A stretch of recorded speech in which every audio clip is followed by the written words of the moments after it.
Excellent. Welcome in, everyone. I know we are going to have a couple more people joining. So, just as we are waiting, we always do a little question at the beginning.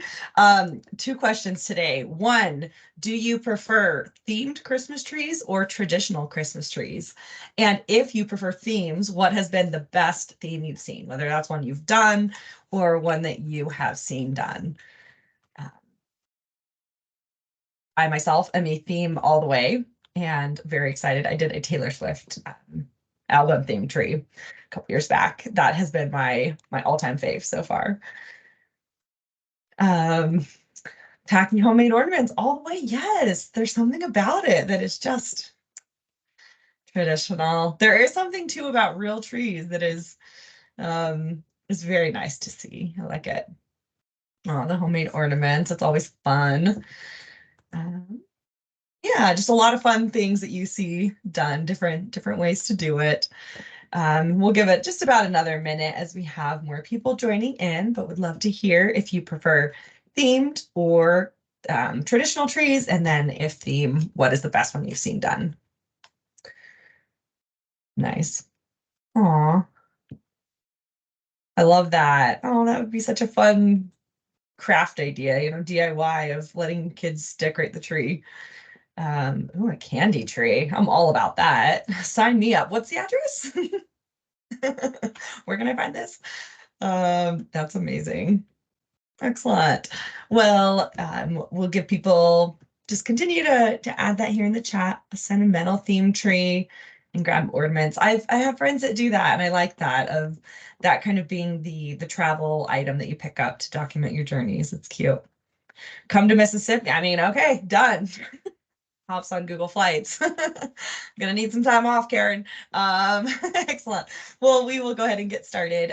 We'd like to welcome everyone to today's webinar, Membership Nurturing Connections Beyond the Sale, with Institute faculty member Terry Smiley, who we have here with us today. And just as a reminder, Institute is a CAE and a CCE approved provider. And so this webinar does qualify for 1 hour of CAE credit and 1 point of CCE credit. And you can request a webinar certificate by emailing us. I'll go ahead and put that email here in the chat. And both the recording of the webinar today and the PowerPoint and reference materials will be available in the Webinars and Resource Center. And I'll go ahead and link that as well here in the chat. That does become available typically within 48 hours after the webinar itself. So I'll go ahead and pin that for those joining. Again, if you'd like credit for this, go ahead and email us for that webinar certificate. And as questions arise throughout the webinar, we do invite you to go ahead and write those in the chat. We will be answering those throughout, as well as giving some time at the end dedicated to answering some of those questions. And we'll go ahead and get started. So introducing Terry. Terry Smiley is the president of the Walton County Chamber of Commerce in Georgia, where she has served for almost 29 years and 27 of those years as president. She earned her IOM recognition in 2000, and she was our chair for our one and only hybrid site that we've ever held, which was 2021 Centennial. And in January of 2021, Terry became a Gallup certified strengths coach and started her company, Starfish Partnerships LLC. So with that said, Terry, we will go ahead and turn the time over to you. Again, if you have questions that come up throughout, we encourage everyone to write those in the chat. Great. Thank you, Cece. Thanks for having me today. I'm so excited to be with y'all. And yes, if you have questions, please put them in the chat. I'll also ask you some questions along the way to enter into the chat as we go. So we'll make this as interactive as possible. As Cece said, I have been with the Walton County Chamber of Commerce for almost 29 years. And in that time, I've seen a lot, and happy to share this with y'all today. So what had happened was, don't you love those stories? The day before, Cece sent me the email asking me if I would do this webinar. She said, would you do any webinar on membership for us? And I was like, I know exactly what I'm going to talk about. I'm going to talk about nurturing beyond the sale. And the reason why is because what had happened was the night before I got the email from Cece, we were at a Women in Business downtown shopping event.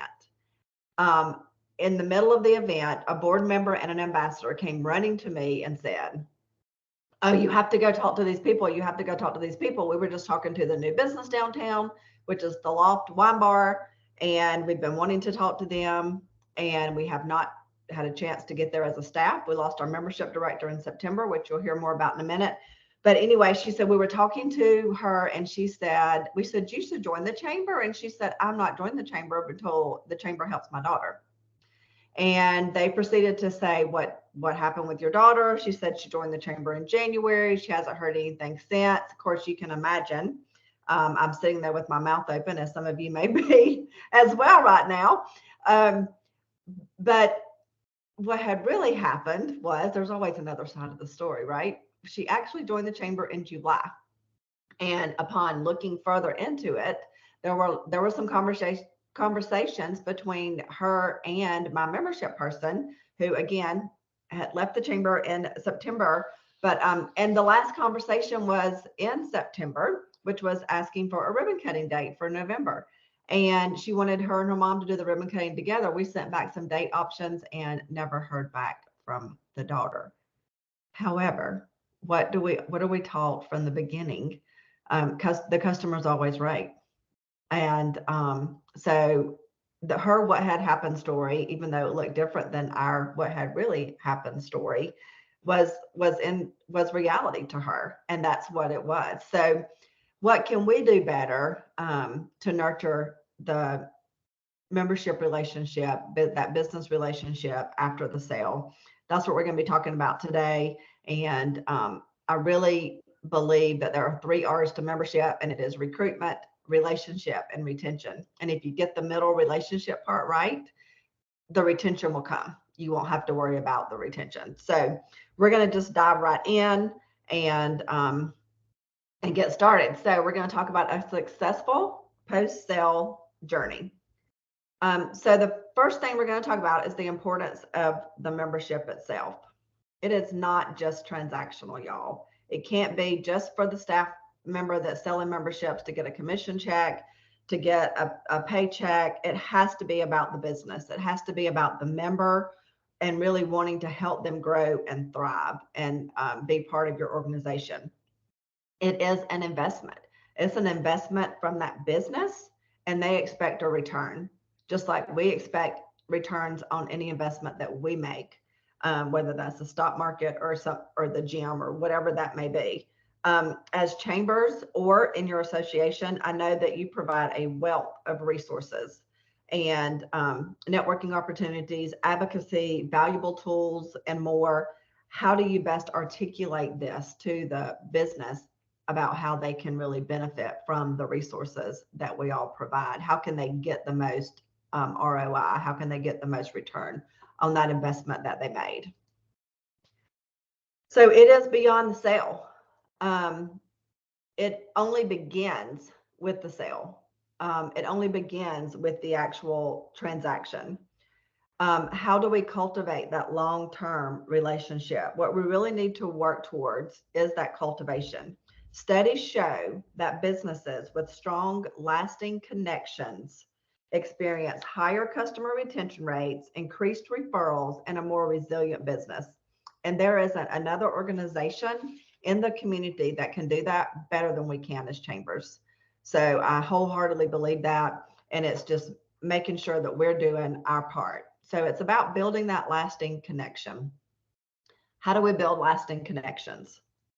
Well, we need consistency is key. They need to hear from us on and on and on.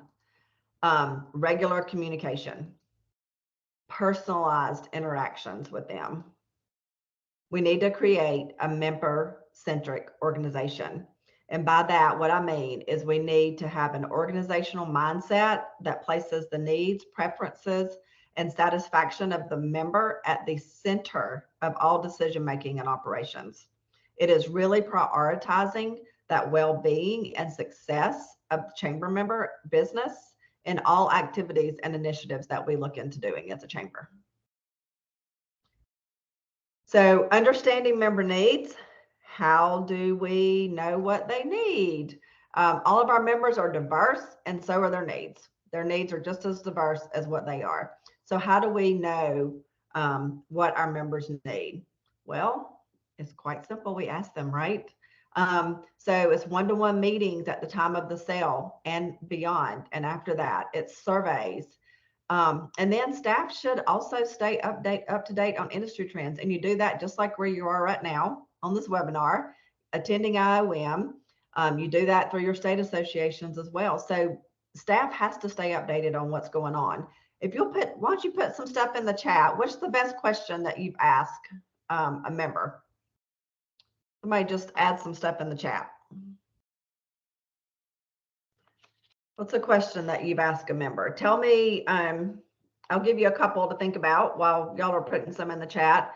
Tell me your top 3 needs. What are the top 3 needs of your business right now?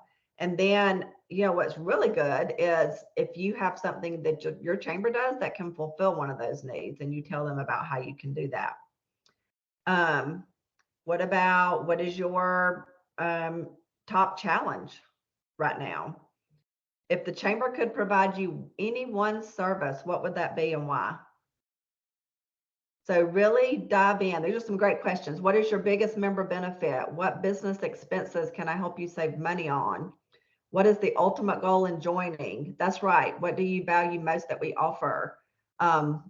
Would you like a better connection to our community? These are all great questions. So you don't know the answers if you don't ask the questions, y'all. And don't be scared to ask the questions at the sale and then also after the sale. I love asking them, if the chamber could offer one thing for you, what would it be and why? And you got to dig a little deeper. What would that look like? If we offered that and offered it well to you, what would that look like? To make sure that you're understanding from their business perspective what they mean by what they tell you. All right, member communication. This is in this order on purpose. Visits, handwritten notes, phone calls, and emails. Visits. If the member is nearby and I don't allow my staff to go to home-based businesses. So if they have a storefront and they are nearby your community, that is a great way to start building that relationship after the sale. Go by and say hello. Go by and see what products they sell. Go by and see what services they offer. Know how to tell other people how to find them. If you're a one-person office, I get it. That's hard to do. But you've got ambassadors, you've got board members, delegate. Have some of those folks help you do that. Help you make that one-to-one connection and let them go and meet them. So many of you have digital packets, and I think that's great. If you still have a physical packet, that's a great time to deliver that paper in a folder, something they can hold on to with your staff business cards and all the information that they would need to refer back to. So that's on visits. I know you can't visit everybody. If they're home-based businesses, again, I don't allow my staff to go to home-based businesses. And so I get that. And I also get you just can't physically get to everybody. I understand. So next best thing would be a handwritten note. To put in the chat window real quick, how does it make you feel if you get a handwritten note? Just like 1 or 2 words. How do you feel when you get a handwritten note? Special, warm and fuzzy, valued, awesome. I love them. Yes. So if we all love them and it makes us feel that way, oh, how's it going to make our member feel if they get a handwritten note from you? Welcome to the chamber. Somebody took the time to send me this note. They took the time out of their busy day to write this handwritten note to me. And handwritten notes are a lost art. Like I don't get them near as what I used to 29 years ago when I started at the chamber. Now it's usually an email. Thank you. With the other hundreds of emails that we get, right? So a handwritten note goes a very long way in establishing and starting that long-term relationship that you're trying to nurture. Phone calls, that would be number 3 on my list. Pick up the phone, call the new member, welcome them to your chamber or association. Again, if you're a one-person office and you think, I don't have time to do that, ambassadors can help you. Board members can help you. You may have a membership committee. That would be a good group to help you make those phone calls. At the Walton Chamber, we have right at 800 members. And I recently said, there is no way, staff, our staff of 4, could contact all of those members in a year. But y'all, then I did the math. 800 members divided by 4 is about 17 members a month. If you break that down into the week, that's only 4 members, maybe 5 members. So guess what's on our plan for 2024? Our staff's going to contact all of our members next year and just check in. Just say hello. Just say, here's what it is. Yes, David, love that. Eating an elephant, 1 bite at a time. Yes, yes, yes. So when you think about 800 members and only 4 staff, we can't possibly contact, but you break that down into those little bite-sized pieces, and 4 to 5 members a week, we can do that. And we're going to in 2024. I challenge you to do the same thing. Let me know if you're going to accept the challenge. Emails, that would be my last way of contact. This is number 4 on the list because we get so many emails, and we have to believe that our members are no different than that. They get tons of emails every single day. So don't you think that this is not really the top way to contact, but it's the way that we mostly use because it's easy. It's quick, it's easy. We can set up this email campaign, and I think that's great. I'd also think that if you're going to make this one of your strategies, that you have things specific for new members. You don't just automatically put them into that email pool that goes to all of your other members who are, Nathan, this word's for you, seasoned members. When you put them back into that pool of just the regular membership emails, that might get lost. And then what does that event look like? What does that meeting look like? What am I getting invited to now? What does that mean? So really nurture them through the email sequence. So I like to do a weekly email for the first 30 days of membership.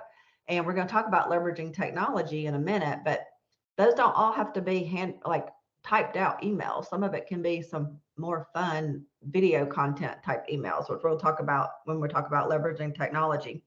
But a weekly email the first 30 days, and then an email at 45, 60, 90, and 120 days before they roll into that regular membership email group.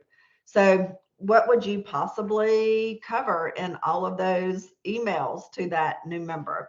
So here's some ideas for you. You can obviously, welcome to the chamber is a given. Meet the staff. Maybe that's a video. Maybe it's the staff introducing themselves. This is what I do. This is what I do. If you need this, contact me. So making it fun, making it interactive. What's a good referral for you? Maybe one email is just asking them, how do we refer you? What is a good referral for you? How do we know when you can fulfill somebody's services? The chamber brings credibility to your business immediately upon joining. And so making sure that they understand that, and a member benefits review. And that member benefits review could be a Zoom PowerPoint, just sort of like we're doing in Teams right now. It could be just a quick review with the member, just a reminder, here's some benefits. What about a how to get involved checklist? Here's some things you might want to do in the first 30 days, in the first 60 days, in the first 90 days, in the first year. How about inviting them in to meet your staff? I can't tell you the number of people who come in and we invite them to come in and meet us because we have a better understanding of what they do if we have time to talk to them one-on-one. How to access your online portal. Most of us all have CRM systems that have online portals. So how to access that. But maybe instead of some email content about how to do that, maybe it's a quick video. Maybe it's a demo. You set up a demo member and you walk them through, like, how do you access? How do you update this? How do you add this to it? What about a special invitation to attend the next meeting? Maybe possibly a free ticket to a lunch or a breakfast or something you have coming up. What about how to craft your elevator pitch? We're going to talk about this in a few minutes, but members don't know what they don't know about networking. And we're going to talk about that in a few minutes. Information on any kind of referral group or leads groups that you have. If there's a category open for their business, information about that. What about emails on how their investment helps you do community initiatives that you do? And how them making an investment in your chamber also helps them make an investment in their community. And then, of course, you can ask that same question we talked about earlier. What are some top needs that you have right now? What are some top 3 needs? What are some ways the chamber can help you? Anybody else have any great questions or any kind of email sequence that you do with new members that I didn't cover? Put them in chat if you do. We can all learn today. So we're going to move on to leveraging technology. Y'all feel free to put those in there though. So video, social media, and virtual meetings. So this is something that I contract with somebody to do, or I'm contracting with somebody to do next year, because this is not a strength of mine. Technology is not my strong point. We had some issues just trying to figure this out today to make it work, but we got it figured out. So the video itself, that is, plan some video links, not something for them just to read. Meet the staff on video. What about access your online portal on video, like I mentioned earlier, instead of written instructions? I also think, sometimes video content, we think that it has to be so professional and so edited and all the things. It doesn't have to be, y'all. It doesn't have to be so specific and so perfect, right? They want to see our authenticity, and that's what really builds that trust. They want to see that if you're doing this, I can do this too. And I can do this for my business just like you're doing this for the chamber. And if you make it just real authentic and real, that really helps through that. So combining video and social media, we just finished up our TRC campaign at the Walton Chamber. And through that, we sold a lot of social media spotlights. We sold a lot of things where we're going to go do some Try It Tuesdays with staff and businesses. We sold some business spotlights. We sold some T-shirt Fridays. And some of you probably do all this stuff now, and that's great. But just that video content and how to put your members out there. What about promotions for new members on social media? Do you say, "Whoa, welcome to this new member," or "Thank you for renewing your membership" after they renew? What about, do you offer them a chance to send you information to send out an email marketing? And if you do you also share that on social media? That'll be a great way to try to promote and start building that long-term connection, that long-term relationship. And then virtual meetings. I think we learned through COVID that this is doable. Most of us pre-COVID didn't do a whole lot of virtually. We met in person and we thought that's what the Chamber of Commerce did, and that's all we could do. But I think we realized all through COVID that that's not the case, and virtual meetings still are a great tool for new members. What if a new member is a home-based business? I mentioned to you earlier that I think my first priority would be that you go visit them. Well, if they're a home-based business, again, I told you I don't allow my staff to do that. But what about a face-to-face Zoom like this? And what about if they're not in your county? Because we have members outside of our county. What if you set up a face-to-face Zoom? Hey, I just want to get to know you a little better. Let's set up this Zoom. Let's chat. I want to make sure I understand what your business does so that I know when to refer you. So that's a great way to use it if you're not doing that already. Let me check the chat real quick. Can you add me to your email distribution? Yes, I did chamber update videos at my chamber. Everyone always looks forward to the bloopers at the end. Yes. So make it real, right? Like, we're not perfect. And we don't want the businesses to think that we are, because we're not relatable then. So yes, that's great, Rachel. Thank you for sharing that. All right, let's see. What's next? Educational opportunities. This is where I think we definitely are set apart from other organizations in our community and what we can offer our members. So workshops. We talked about earlier some different workshops that you can provide. These can be virtual or in person. And while we all love in person, don't rule out virtual being an option. Sometimes what you can provide to that member through the value you can get by paying someone virtually to provide it is much more affordable than paying someone to come in person. So think about that as well. But here are some ideas for you. Marketing essentials. Some businesses don't know how to market. Effective networking strategies. We cannot assume that our members know how to network. Financial planning. Customer experience and satisfaction. Cybersecurity. A lot of these small businesses have no idea how to make sure they're protected. What about some leadership training topics? We take for granted, I think, sometimes that in our industry, we have so many opportunities to learn more about ourselves as a leader and to learn more about how to run our organizations. But a lot of these businesses that we serve, they don't have these opportunities in their industry.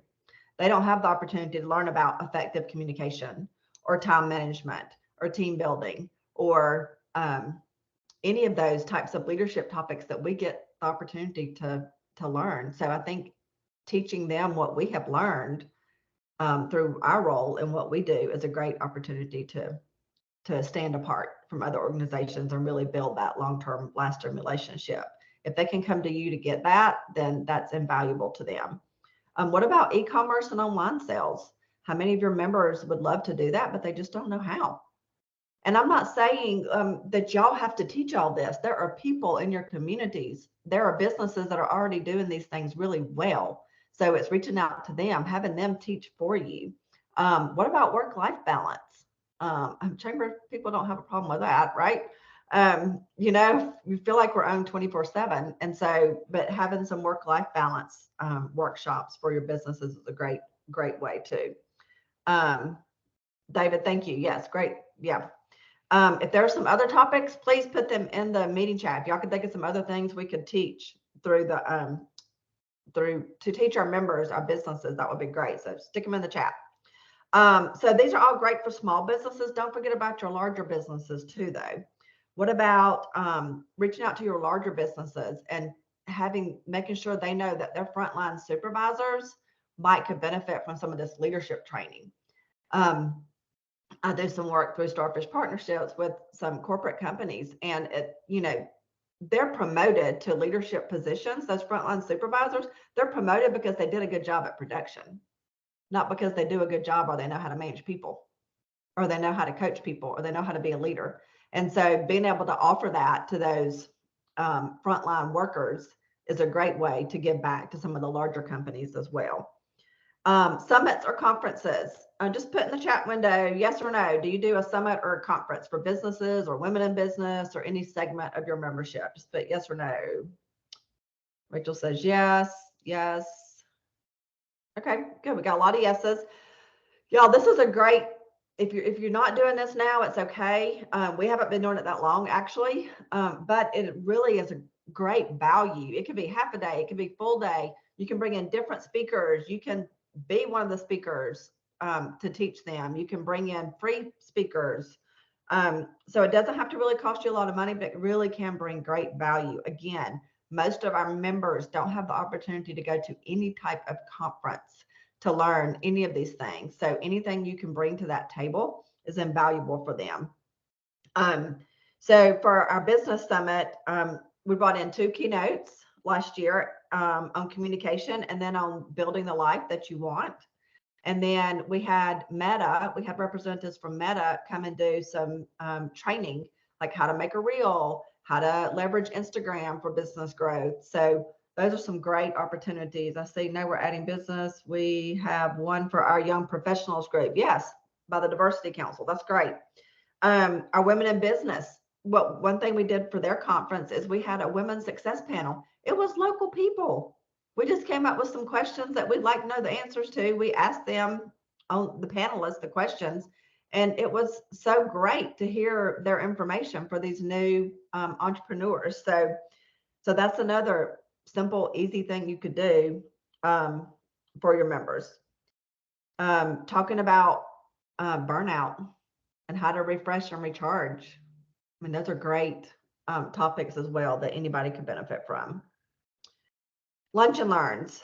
Put in the chat window yes or no if you do lunch and learns. So these are great opportunities. I know a lot of chambers have done these for years and there's been different focuses around them. But these are a chance to bring in chamber member experts. Honestly, you don't have to pay anybody to do this. Bring in some local experts that you have that are already chamber members.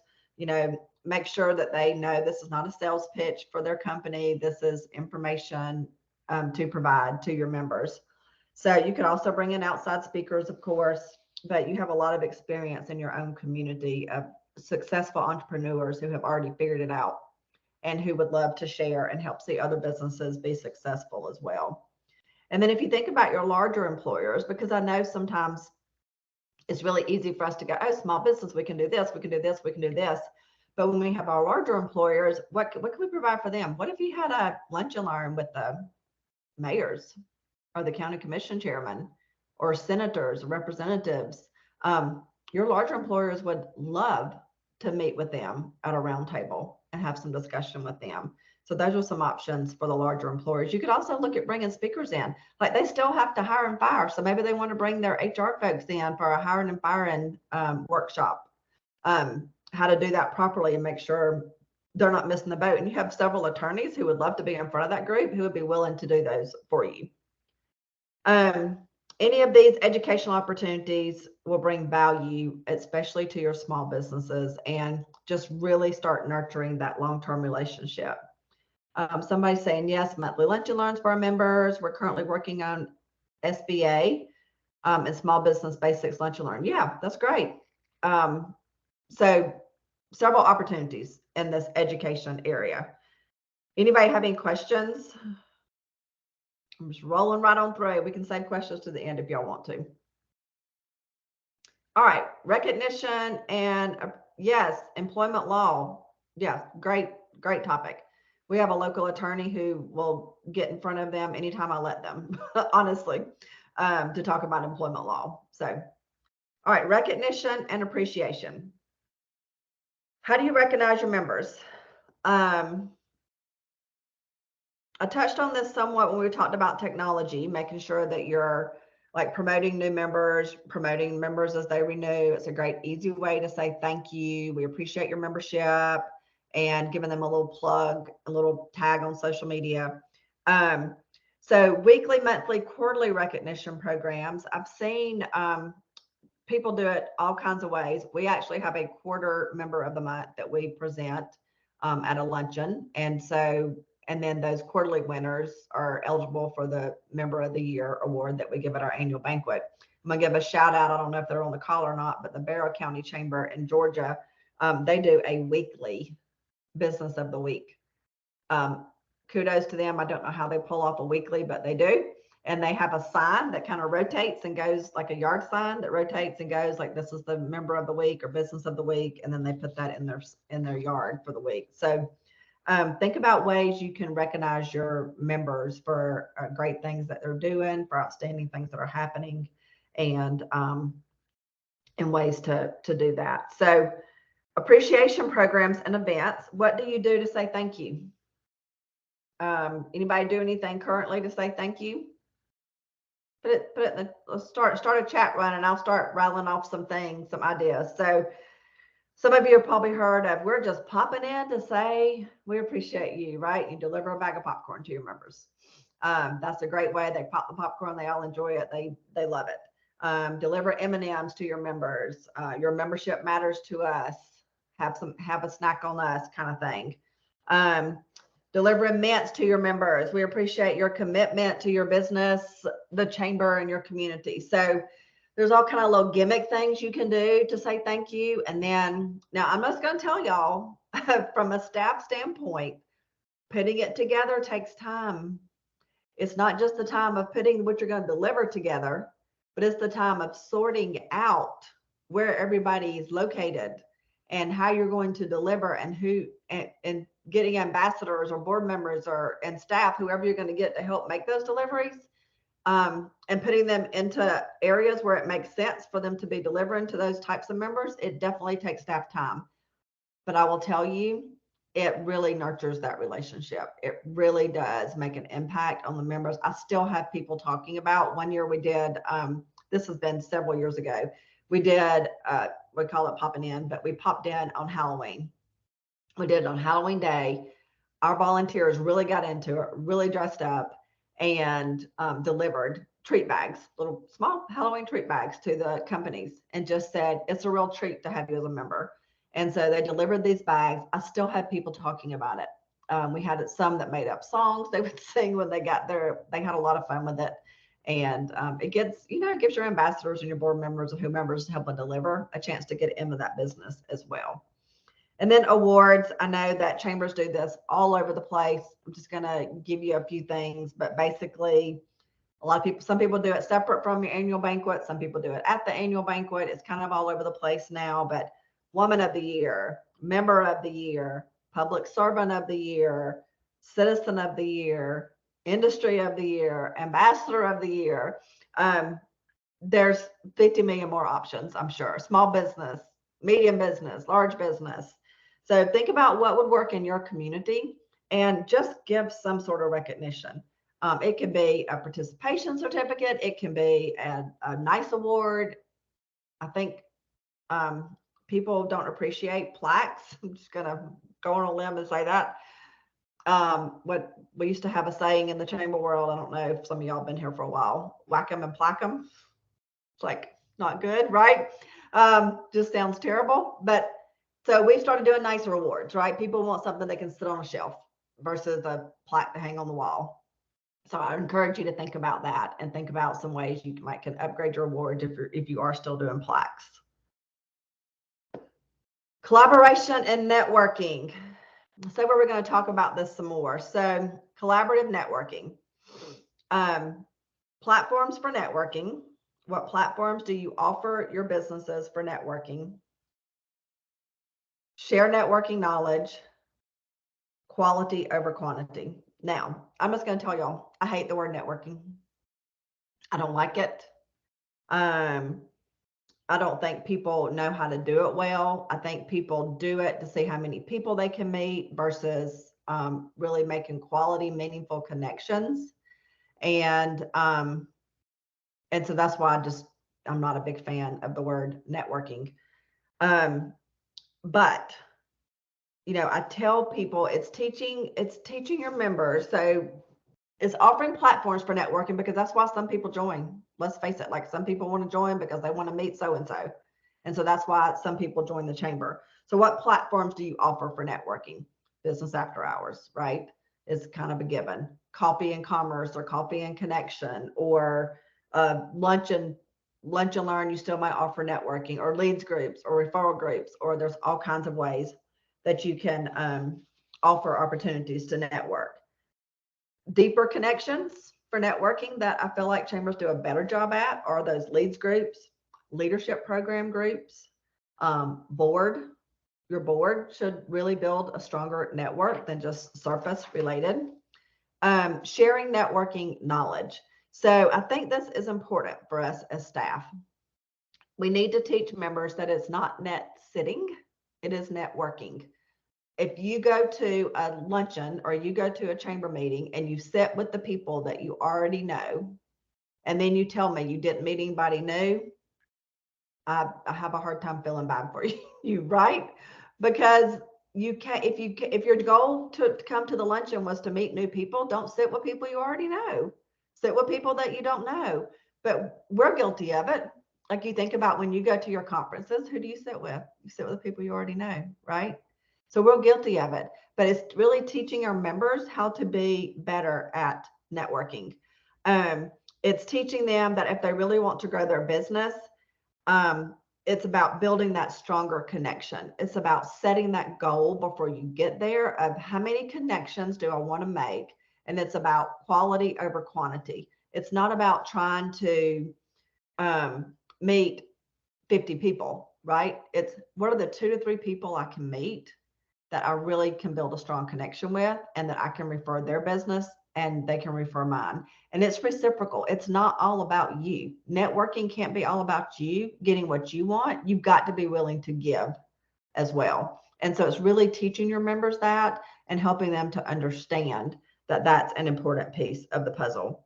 It's teaching them how to do their 30 to 60 second elevator pitch. If you're asking them to give that at one of your events, then you need to tell them how to give it. You need to give them some instructions, give them a cheat sheet, give them a checklist or whatever. Teach them how to do that so that they're not caught off guard and they're just fumbling around and nobody knows what they do when they get done talking way over their time limit that you gave them. So, and then again, just that quality over quantity. It is about building relationships. Chamber staff to the chamber member, nurturing that relationship, and also helping teach them how to build relationships with other local businesses in the community. Let's see, here we go. So testimonials. So I know that it sounds super cliche, and I get that, but when it comes down to it, the chamber world, it is so true. People do business with people that they know, like, and trust. And those are also the people that you're going to refer to your friends, or you're going to refer to other members. So as cliche as it sounds, it is what it is. And you've got to be authentic, you've got to be trustworthy, and you've got to bring value to your members, because they're going to refer you to other people who need to join the chamber. They're going to refer their business friends to other business people they met through the chamber because they feel like they can trust them. And so I want to give you a few testimonials. I started with my what had happened was story. So I have to give you a few testimonials that I think that we received from for our chamber at the Walton County Chamber. And I encourage you, if you're not asking your members for testimonials, ask them for testimonials. Send out an email when we get done with this webinar and say, how has the chamber helped your business? Because if you don't know how you're helping them, you don't know what to keep doing, and you don't know what to stop doing. So the chamber has given us the opportunity to meet so many like-minded business people who truly care about our community and the spirit of teamwork. That was a home-based business. It was a plumber that said that. Through the chamber, I have been able to connect with a network of people that are dedicated to success. That was a business coach that said that. Joining the chamber was the best business decision we have made. That was a food truck caterer. Who would have, like, we almost didn't even try to recruit the food truck because we weren't sure if they would benefit from chamber membership. And they said it was the best business decision they'd ever made. The chamber has helped me gain clients and friends. That was a realtor. We appreciate the education programs the chamber provides our students. Being involved with the chamber has established both personal and professional relationships. That was our school superintendent of a 15,000 student school system. Joining the chamber doesn't change your business. It's the relationships you build through engagement with the chamber that changes your business. That was an accountant.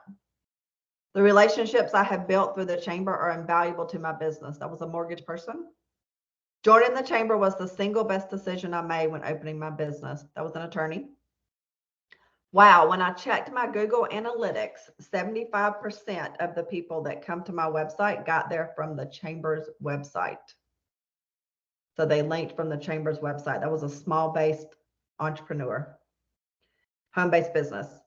I wrote my first business check to the chamber 10 years ago, and I can honestly say that I can relate over 80% of my business to people I met originally through the chamber. That's a home-based entrepreneur.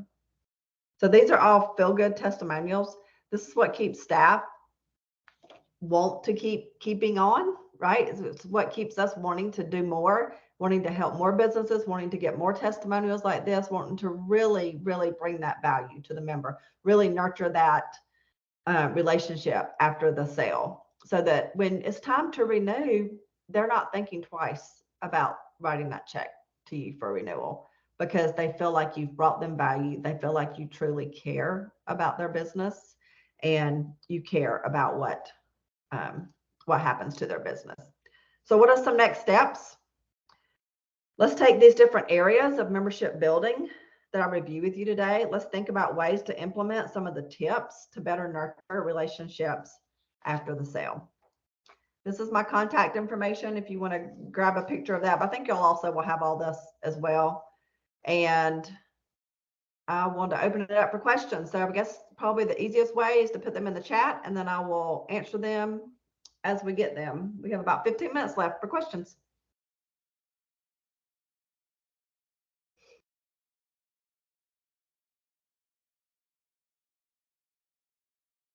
And if you don't have questions, I would like to know, what's the biggest piece of valued content you got out of the presentation?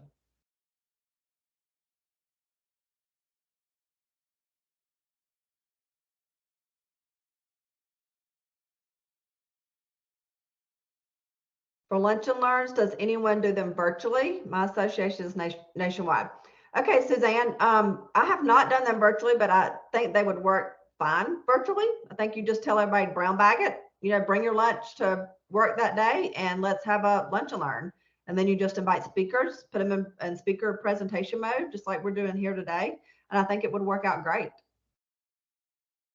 If anybody's done that, let me know. Best value ideas for new member email campaign. Yeah, breakfast. I think breakfast is fine too. So you could call it, biscuits and business or something. I don't know. I could come up with something creative.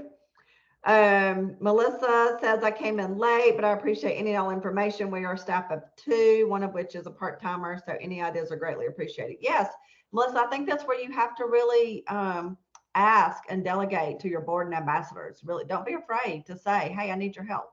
I want to up our game. I want to bring more value to our members. And the best way for us to do that is to engage more with them. But, we're a small staff and I need your help. And half of them probably want to get in and talk to those businesses anyway. So they'll be glad to help you.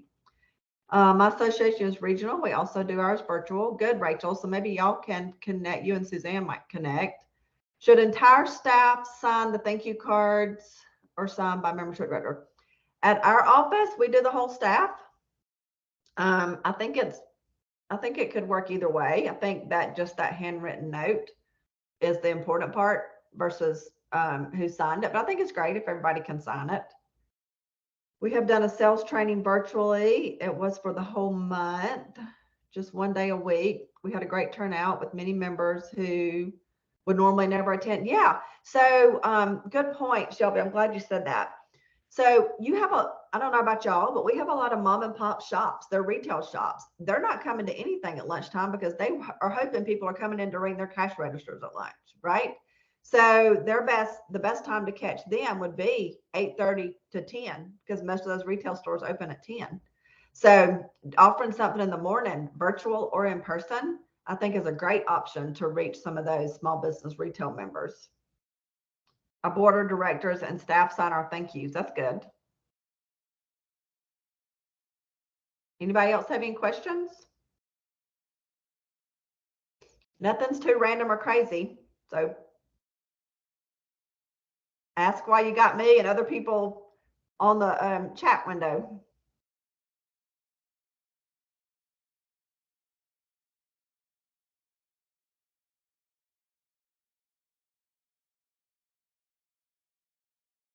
Anybody else? Well, I thought y'all might have lots of questions, so I tried to make my presentation kind of quick so that we would have time for that at the end. So, Cece, what do you think? Yeah, I know sometimes, it's still early feeling. So I would say, if you do have questions, I know sometimes as soon as I hop off a call, then everything comes to mind where suddenly I have it, or maybe, I'm a little shy sometimes when there's other people in the chat. So if you do think of something afterwards, reach out to Terry. We can go back and show her contact information there. But please reach out to Terry. She's a great resource. And thank you so much for this presentation today. I think it's really valuable to learn just the different ways to look at membership. It really is beyond what you said, beyond the sale. There's so many different ways to approach that. And I think there's a lot of value added both with each other in the chat. It's great to see the connections being made of people that are in a similar situation or somebody that has, gone through what you're looking for. So reach out to Terry, reach out to those here in the chat, and we will go ahead and conclude for today. Just as a reminder for those that did hop on late, if you are looking for CAE or CCE credit, we are an approved provider. So go ahead and reach out to us and we can provide that certificate for you. And then a recording of today's webinar will be available as well as the presentation and resources, and that will be available on the Institute website in the webinars and resource center, typically about 48 hours. So give us a couple days, we'll have that up. And we will go ahead and wrap up for today. But thank you all for your participation. And Terry, thank you so much for today. Yes, thank you. Y'all all have a great holiday season and New Year. Yes, thank you. All right. Bye-bye. Thank you, Terry.